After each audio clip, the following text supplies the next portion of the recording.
So let's discuss briefly the consequences of the American involvement in the attack on Iran.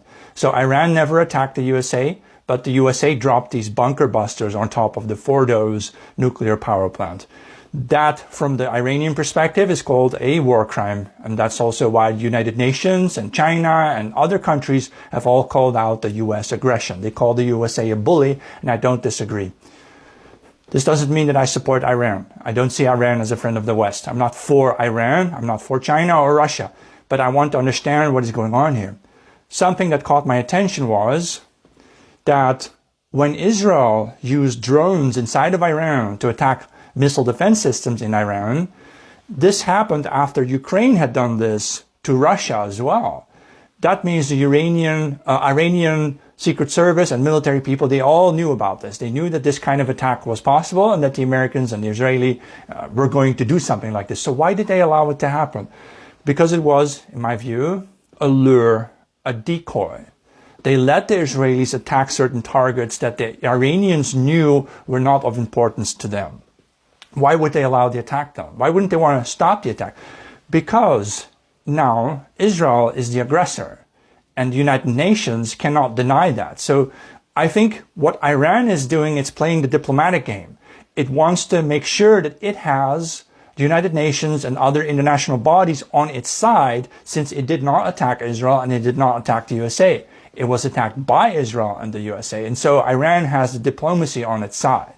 Iran can now portray themselves as the decent, civilized people vis-a-vis the barbarians of the West. And again, you can't really say that they're wrong.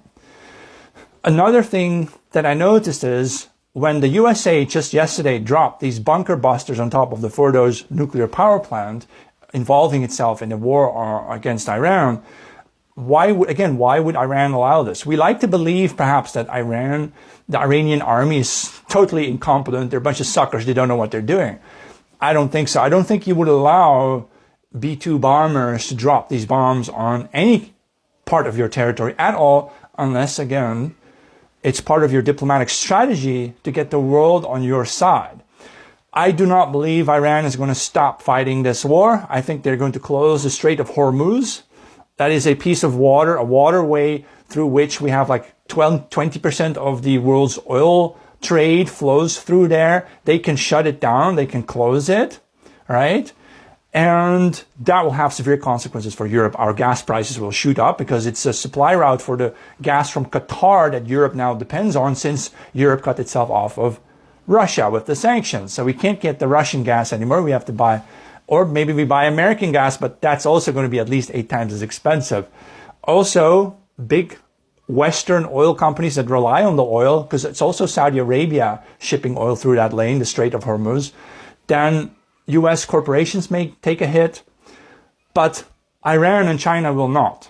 Most of the Iranian oil, 90% of it, is being sold to China, and they now have a railroad from China to Iran, so they can ship old-fashionedly oil by train wagon, right? And that means Iran and China will not be harmed by closing the Strait of Hormuz, but the West will be. And I think this is just the beginning. Iran, of course, is being backed by Russia and China, and it wants to have Pakistan on its side. Maybe it wants to have India on its side. It wants to have everyone on its side, maybe even Turkey on its side, which is a big problem since Turkey is in NATO. And then you would have a sort of Islamic, Russian, Chinese alliance against the West. And that would be a big problem because the West cannot win that. Because we would be fighting against the Russians and against the Iranians and then against the Chinese as well. A 3-front war, that's a war you lose. You can't win that kind of war, especially if all these countries, while they're at war with the USA, might switch to another currency for their oil trade payments. Normally you pay for oil in US dollars. What if they're going to just switch to another currency while they're at war with the USA? Boom, that would cripple the US economy.